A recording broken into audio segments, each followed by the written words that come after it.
Assalomu alaykum rahmatullohi va barakatuh. Azizlar, bu ko'rib turganingizdek ovozali joy namoz. Bu nima desanglar, men hozir ochib tayyorlab qo'ydim. Anchadan beri ko'pchilikda savol tug'iladi, bu nima funksiyani bajaradi deb.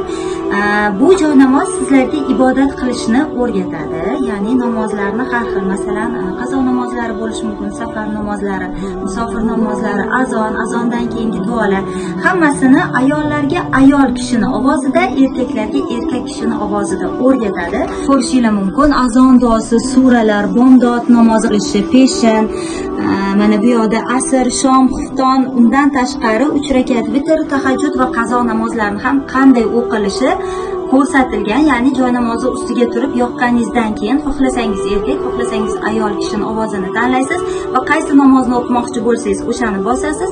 Undan u yog'iga hammasini shu ovoz sizga o'rgatib turadi. Batafsil yana ushbu profildan ma'lumotlarni olishingiz mumkin.